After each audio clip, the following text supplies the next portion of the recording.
Welcome to Partnerships Unraveled, the podcast where we unravel the mysteries of channel and partnerships on a weekly basis.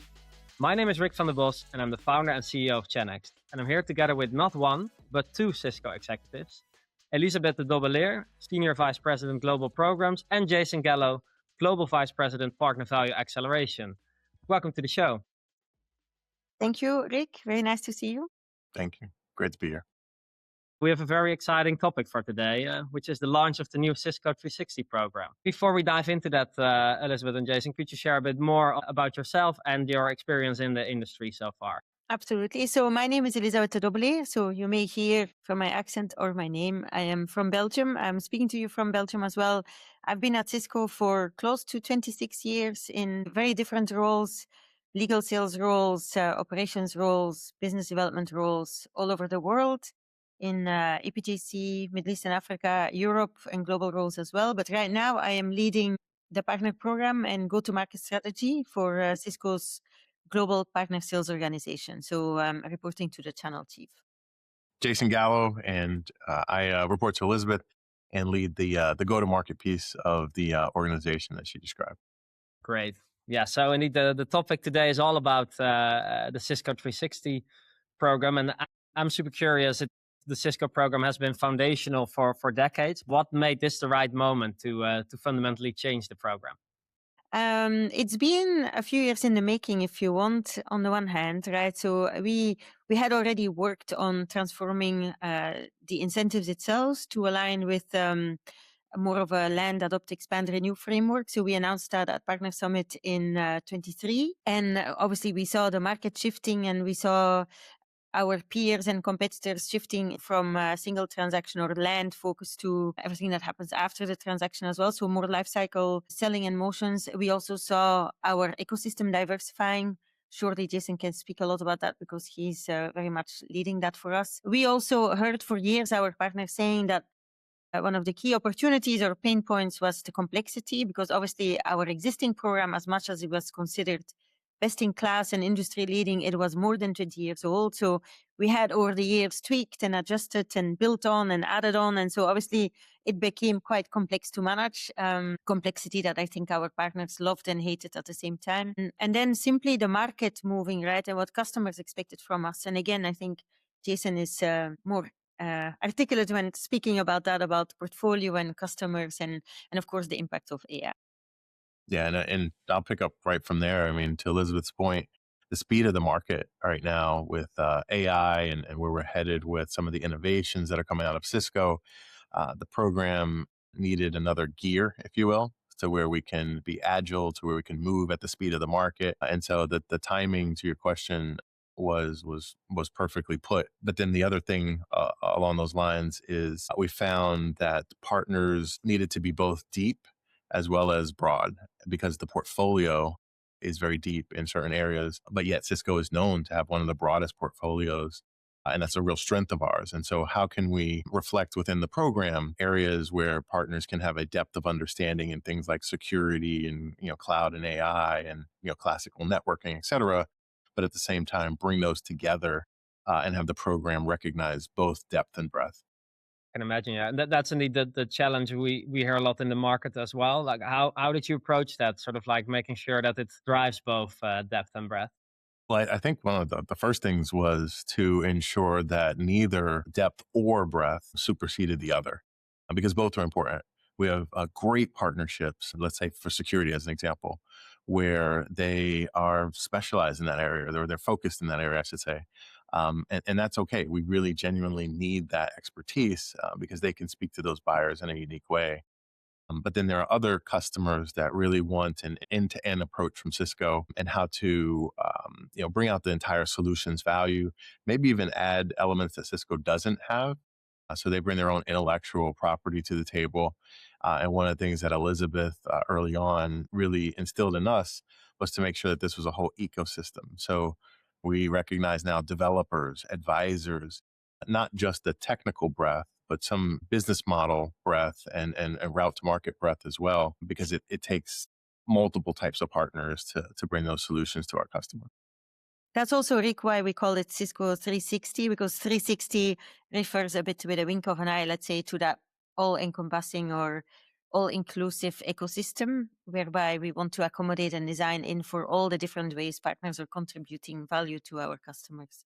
Yeah, I really like that approach. Another thing that really stood out to me also in like the press releases was like how the program is really geared around customer value. Can you sort of talk us through that? Like how do you start with the customer and then sort of work backwards towards a program like that? And how do you then indeed also sort of align that with the partners?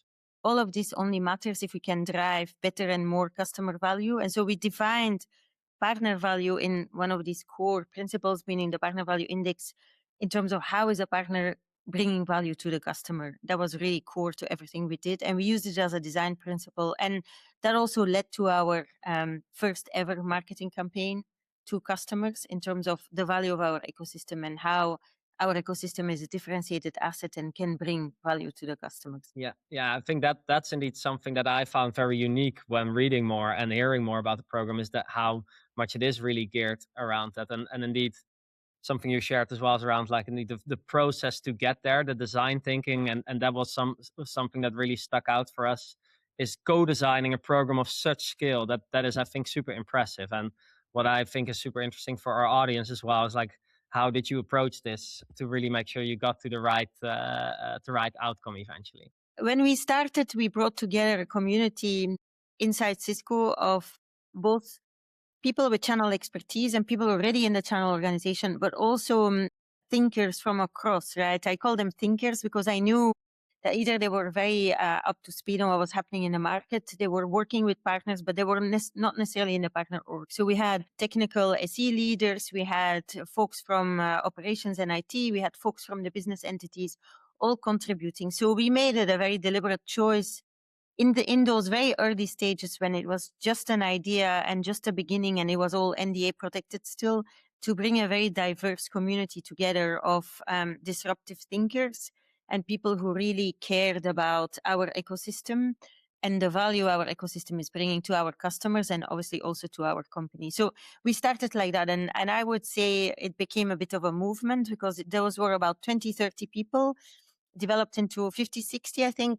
At the end, we were probably a couple of hundred people who were actively designing this as a community. And so as and when, just the summer before Partner Summit, you may know Partner Summit is our kind of defining moment at Cisco, where we invite our partners to join us for a key event. And it always happens end of October, early November. So the summer before, now I'm speaking the summer of 24, we started to expose these ideas very early on with some key partners and analysts as well. And then as and when we had declared our intent at Partner Summit, after that, we went in a full-blown co-design process. We engaged with our what we call POAP community, which is our Partner Operations Advisory Board. Jason and Gary Wolfson are actually leading that for us. And we went into very intense co-design and agile development, inviting all of our partners to actively contribute. So we started with early releases. We started with the Security Partner Value Index. We got lots and lots of feedback. And then that helped us to continue to design and refine. And actually, Jason and his team were both responsible for that engagement with that top advisory board, but also for the Partner Value Index. So maybe, Jason, you can comment on how we did that. Sure. Yeah. And I think, to Elizabeth's point, it became a little bit of a movement. The term we used for a while that kind of caught on, it should have been on t-shirts or something, was like for partners by partners. And so I think it really continued to remind everybody, yeah, this is for partners, but it has to be by the partners as well. They have to be bought in. They have to feel like they're part of the design. And co-design can't just be a catchphrase. It needed to be real. And so engaging with that community on a regular basis, both an in-person event in some ways that really kicked off the gravity, the reality of it with our partners out in Dublin, Ireland. So partners from all across the globe. We got together with them and had a 3-day deep dive session. And it was not about showing slides. We rethought the process. In fact, to the point now where some of the partners have asked us to package that format up and show them how to do that workshop in their companies, because it was using the Cisco whiteboard. So we leveraged the technology. We were getting the ideas out real time. It was different groupings throughout the day so that everyone had a chance to share their views on certain topics and sticking points that we knew we had to go through with the program. Very thoughtful and intentional co-design, not just in name, but truly in action. I'm hearing some very interesting things here. I think indeed get the partners involved very early in the process, so you really build together from the core. Yeah. Use a strong framework like design thinking or agile, and need to really sort of run the full process end to end. And what really intrigued me was the movement and the community you guys built, because I can already hear some of our listeners thinking like, how do I orchestrate hundreds plus people? Like, could you touch a little bit more on that side, what that looked like once it really got to sort of more and more skill? How did you get their input and feedback, and how did you also communicate back to keep them in the loop? I think one of the things I'll give Elisabeth credit for is I think like many of us, we're all really busy and it's easy to sometimes miss emails, or we use WebEx internally and WebEx Teams, but Elisabeth pushes us to ensure that we're constantly monitoring and responding back to this one community space where all of those partners who helped us with the co-design, again, we call them the POAB partners, the Partner Operations Advisory Board, if they ever ask a question, VPs, directors, multiple functions across the company, we're jumping in and answering. It's not just like a help desk somewhere that, send partners to a 1-800 number. There's a true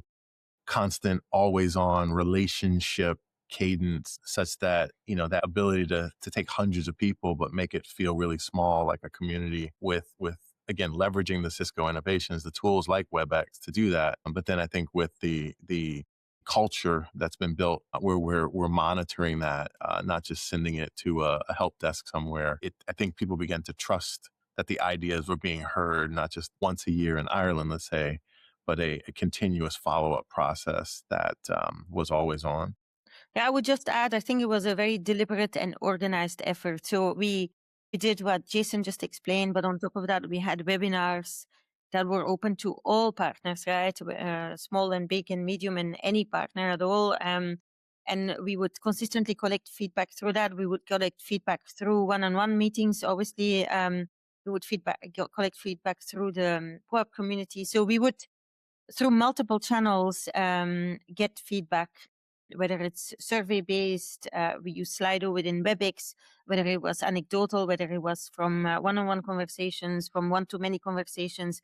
We would consistently collect everything. And we did leverage AI also to sort the feedback and summarize the feedback. And the beautiful thing, and that was, I thought, quite interesting, that, we then managed to distill relatively easy, consistent feedback. So I think we were always, I don't know if you agree, Jason, but I think we always kind of knew what the top 3, top 5, top 7 care about were, because in some funny or maybe not so funny way, the feedback we got was very consistent through all these channels. So, which then made us feel, because I was always obsessed also with how do you make sure that we are on top of things and that we know what's going on and we know what's really finger on the pulse, let's say, right? So I felt reassured that the feedback we were getting was quite consistent.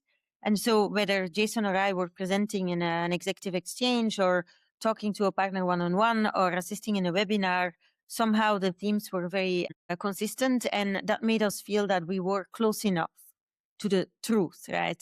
Because you can only manage if you're managing reality, and I am very committed to that we're not here to manage PowerPoints or to make things look good. We're here to manage reality, and we were obsessed with finding the reality and really understanding, which doesn't mean that we said yes to everything or we agreed with everything. When partners said, I don't necessarily like X, we may or may not agree, or we may or may not adjust, of course, right? But we absolutely wanted to know what the real sentiment was. Yeah. Yeah. Actually, and if I can pick up off of that, I think by knowing what the real sentiment was, it allowed us to be empathetic as well. I think when you can approach some of these changes as the vendor, as a company like Cisco, and it's like, here's the change and it is what it is. And that I think can be a little bit harsh. What co-design and understanding the sentiment allowed us to do was, here's a change, but let us help you explain that internally. empathetic to understand that you have a boss in your business, Mr. or Mrs. Partner. You have a board that you're going to have to explain to that these profitability and growth and transformational changes, what's the benefit? And so it actually allowed us to start to put together collateral that was executive facing and allowed them to take the stories back into their company in a way that they could help us explain it. And it wasn't just a push for information, it was truly a pull. And they became champions inside of their own businesses because we were on top of the pulse of what the careabouts were. I really love what both of you are saying, because I think indeed there are some really actionable advice here on how to involve your partner community in the best way when you're doing a co-design like this, because that eventually that's what makes a success of the program. Another thing that I constantly hear also when speaking to executives is sort of like the balance between global standardization and consistency and then local variation and diversity. How did you approach that in terms of building the program? Yeah, Jason, the first word in my mind was with a lot of sympathy. I was thinking as you were speaking, Rick, because obviously I am from Europe, right? And so my previous role was to lead the channel organization in EMEA. So I have a bias, let's say, or hopefully a healthy bias towards how it's like to do business in Europe, Middle East, and Africa. So we had that mix of people designing the program. There was a good mix of people from all around the world, and we were also very close to our regional teams. So I'll say that. But of course, you need some global consistency to be efficient and to make sure it makes sense, to make sure you're fair to the partners. And of course, a lot of our partners have global or multi-region business as well, right? So you want the experience to be consistent across the globe. I think I don't know if you agree with that, Jason, but I would argue that in the current program, we've moved away from a lot of regional bespoke approaches in favor of indeed a more simplified global consistent framework. But the but here is that we have accommodated for what we call the t-shirt sizing, the size of a partner. And you can argue because right now it's still a booking size. So, we've been debating whether over time that's the perfect measure, but for sure there is an intent to design in for different sizes of partners or sizes of businesses, let's say, that need different scale, different efficiency, and different resourcing, different capacity, but also to accommodate for diversity of partner business models, which is what we said at the beginning. So I think it's less about global versus local, but maybe more about sizing and then also business models.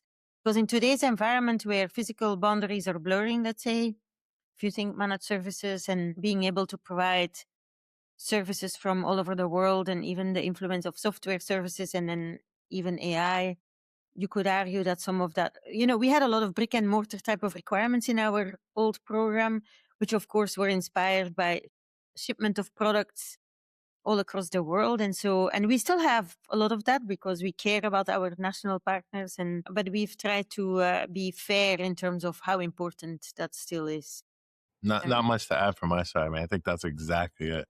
That balance of sizing versus simplicity is more of a modern approach than just global versus local. Yeah, that makes sense. And I do think also with what you both have explained around running the process and the co-designing, that's where also you got partners from everywhere throughout the world and therefore also the local region. So you're really, by involving also all the different regions early on within the process and the different partner sets, that's how you get sort of to the best program eventually, where indeed on one hand, it really is ready for the future, and it's also has the skill and the consistency that's required while really adhering to the different partner types there are.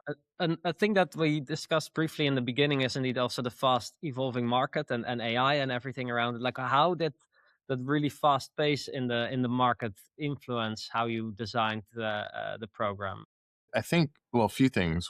One, there is a set of, I think, that are happening, let's say now with the program and then into the future. In terms of now, I mean, I think some of it's obvious, right? Like, how do we ensure that the partners have the capabilities and the depth of understanding of the innovations that we've brought out? AI and building AI, as in like, the AI pods and the compute stack and the things that we have there. So there's a technical element, but then it's AI is in everything. So in our security portfolio, we have AI defense and firewalling, not a single firewall, but now it's, distributed throughout the network. And it's a very different way of thinking about if you have to think about a firewall not as a single thing in security, but it's firewalling, as in it's spread out even in the network, how do you now have somebody who's security and networking together? Well, that's what these specialization levels are within the program. And so you start to think about bringing together and recognizing how things like AI and security are going to be prevalent across other parts of the portfolio. They're not just discrete areas or silos of the technology. Then you can't have silos or discrete parts of the program either. There has to be levels in which you can recognize partners that have capabilities and practices that go across. I'd say that's the now. The future, though, is, what do we start to, or how do we build a program that has the flexibility to recognize agents, and where we're headed with literally the capacity that humans have to now work with these agents into the future. Are agents going to be recognized with their own identity? Are we going to see CCIE agents? We don't know, right? But the program now, with the metric design that we have, we can be a little bit more flexible and have a point system that recognizes these new type of areas within a partner practice. As AI develops and becomes a natural part of the workflows, it's not rigid where it was just a set of people taking tests like in the past. We can put some points that allow us to recognize where the innovation, particularly AI and agents, are headed. So, I mean, I guess that's the couple ways I look at it in terms of how the program had to move to this new world, because AI and the market itself is requiring that level of agility. Yeah, that is indeed really intriguing because of the things that are moving so fast in all areas, in how we sell, how we market, how we deliver the value. I can imagine that was an interesting puzzle to put together, to think about, okay, how do we make it great for now, but also make it ready for how this can scale in the future. What sort of input did you get from partners on that area? Like, how are partners thinking about that? We've got a variety of partners. There's one partner out of New Zealand. They, for example, have recently set up a department where they have the classic engineers and technical teams, but they're leading others who are agents. So they're no longer tools, they're teammates. And the org chart design shows a human at the top, but they may have agents underneath them. And so they're starting to share those ideas with us. And while we, again, don't have the perfect answer for how to evolve the program yet, it allows that co-design to continue to happen, because now with this points-based system, we can continue those conversations. And as their business models, as their org charts develop, we can adjust and mold the program aligned to where they're headed. So we are starting to get some really cool partner feedback and where they're headed. And it's great to know that, the program will be able to meet them where they're at. Yeah. The only thing to add, maybe, Rick, is that I think we talked about it yesterday in our team as well. This was not just a program change. I mean, we also made a huge investment in data foundation metrics and then ultimately digital partner experience. And I am almost even more excited about that part in the program change itself, because we had something that was pretty cool already in the partner experience platform, which was something that was considered differentiated, but we really doubled down on enhancing that and bringing the program to life in that PXP or partner experience platform. And so that's also where we are then able to embed AI and develop agents as well, who over time will be able to speak to agents at the partners, right? We yesterday had a discussion with a distribution partner as well, who are also developing agents. So we're now talking indeed about how can our agents speak to their agents and how can we enhance that experience. I like to use the word experience, right, between us and the partners, and then also the partners and their customers, whether they're resellers or ultimately end users. So I think that we've just seen the beginning of that. I think people who are designing partner programs will have to become more and more savvy in terms of thinking through experience as well. And again, I don't know if you agree, Jason, but I think all of us were extremely intimately involved in designing the experience of the program that we were developing. You both mentioned indeed the word experience and feedback, and we've now been a few months into the launch. What has been the feedback so far from the ecosystem? I can start. Well, what I would like to say maybe is that, and I would like to think it's thanks to the way we defined and executed on the process, is that it's been very smooth and quiet. It's been so the launch itself actually happened on midnight California time from the 25th of January, and so we had some of our team being there in person at the moment itself, but it was very uneventful almost. That was also our hope, and the hope became reality in the sense that everything went extremely smoothly, precisely because a lot of things had been tested and live for many months already. The partner value index, the experience in PXP, the numbers and the metrics that we then use to reward partners in the Cisco Partner Incentive were visible many months before. So when we cut over, it was actually mostly an operational cutover, let's say, meaning do the systems work and is everything going smoothly? And when that happened, we were very relieved. So I think just on that level, it's been quite quiet.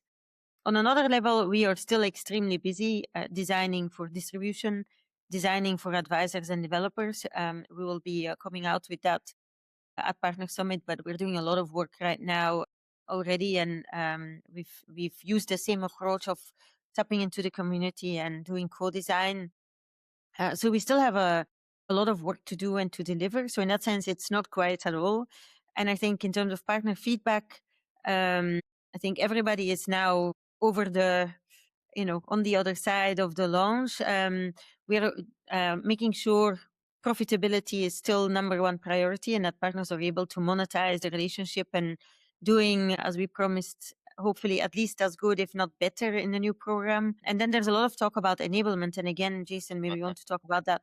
Because the other side of the coin of this partner value and customer value is investing in capabilities and technical skills. So Jason, maybe. Yeah, I mean, I think that is the key. You get through some of those launch levels of understanding, and once that quiets down, which I think we're seeing, and that's just literally just understanding of the new world that we're operating in, both internal to the Cisco partner account teams and external to the resources at the partner. But the very next focus, to Liz's point, is naturally enablement and then profitability. And so I think we're seeing a natural progression of what a rollout like this looks like. I think we've even supported that more so. We've launched some rebate acceleration activities where we've had some extra bonuses, we call it, in the program. So that was always a component of Cisco 360, is that there would be a way to add bonuses, and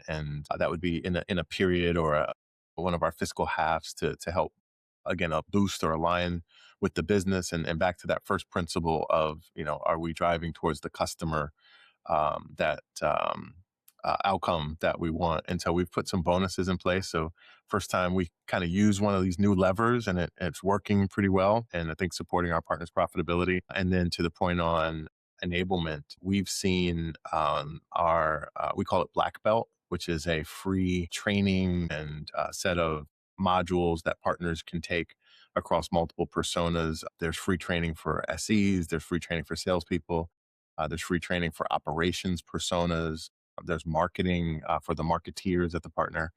All of that content has skyrocketed in terms of its usage. And so that usage and depth of accessing the training and the enablement, I think, is starting to play out where, again, back to what Elisabeth mentioned earlier, it's much bigger than just being a program. You start to realize that this is a fundamental business shift and strengthening their practice so that we can ultimately, again, serve that customer that we started with, that being the guiding principle. It's bigger than being just a program shift. This is truly more of a practice or a business shift. And so, as we see partners go beyond just looking at the programmatic elements, which, I think some programs, or even in the past, when you just look at it as a set of requirements, you can check a box. We always wanted this to be alignment with improving, foundational performance capabilities, engagement, which is ultimately that engagement piece is where it comes back to, are we tied into that first principle of making this a better experience and outcome for the customer? So really that driving that enablement with and for the partners, that's really the key to successfully launching a big shift like this as well. Absolutely.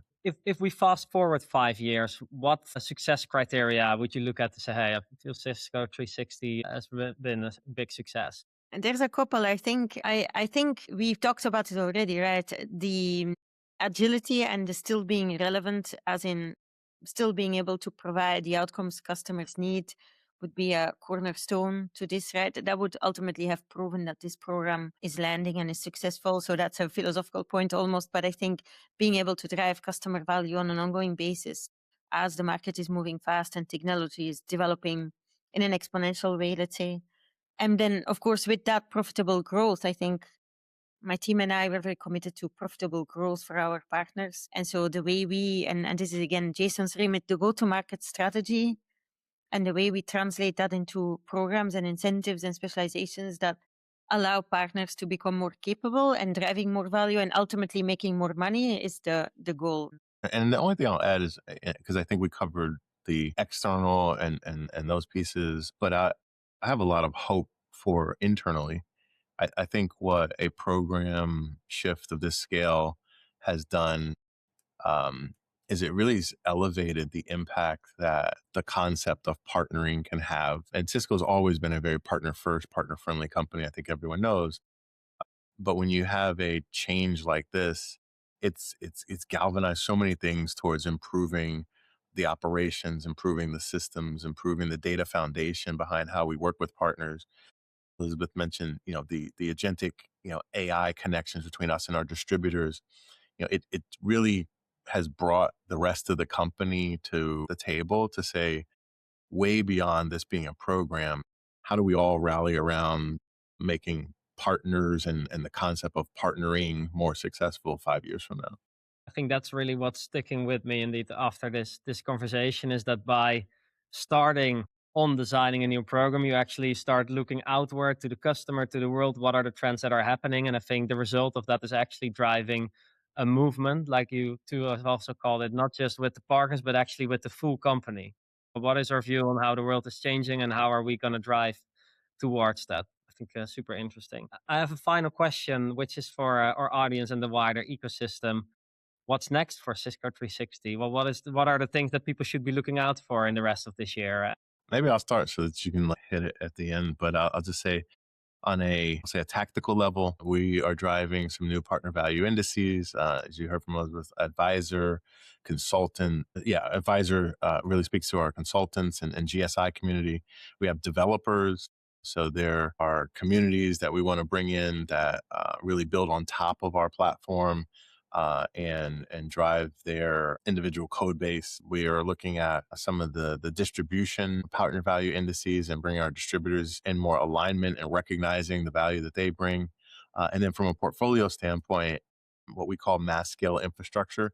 Think of that how we build out these for governments or for large enterprises, the backbone, the infrastructure that they have, those product sets, bringing them even more to the forefront by having a partner value index that we'll recognize there. So we're working on all of those things. That's a little bit tactical, but I think it's important to now go back in and finish the journey that we committed to and said that we would start. And I would just add is the experience bit. So we are very excited about the roadmap we still have around the implementing everything Jason just said in a delightful, simple experience, right? So we'll continue to invest in that. And I think maybe the related point to that is sales alignment.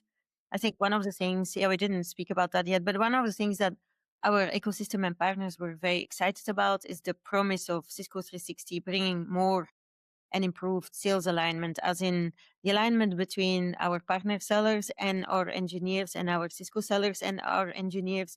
The fact that we are now measuring our partners with the same metrics as our sellers, the fact that we'll be much more agile implementing campaigns, and with the accelerators we can implement in the Cisco Partner Incentive, which again, where Jason's team plays a big role. And then also from an experience point of view, that when we think about co-sell motion, for example, we are enhancing the ability for an account manager or account executive to work with a partner on a specific opportunity, whether in a transacting, more traditional mode or in a non-transacting, more influenced business development kind of mode. So there's still a lot of work and potential around the experience and related to that sales alignment. One other, if I could, I'd be remiss if I didn't mention Elisabeth and I are heads down right now in Splunk and making sure that, Partnerverse and all of the great best practices from Splunk's Partnerverse are even more seamlessly integrated. There is already a partner value index for Splunk, but I think, continuing to bring that relationship along and recognize and covet, some of the partnerships that have come over and understand how to recognize and boost metrics and things that are relevant for a SaaS-based business. And I think we're making some really incredible strides there. It was already such a big launch a few months ago. There's so much cool stuff coming up as well. Yeah. Amazing. I really learned a lot today and have enjoyed the conversation very much. For our listeners that want to keep following your journey and maybe read more about Cisco 360 as well, where can they best follow you? I think Cisco.com, right? We have a page there which is dedicated to find a partner, and then that gets you to Cisco 360 program and anything you need to know. By the way, we also have a brand new partner locator, so you can also find any and all most capable partner for what you need in that same link as well. Amazing. Thanks so much. Really enjoyed it. And to our listeners, see you next week.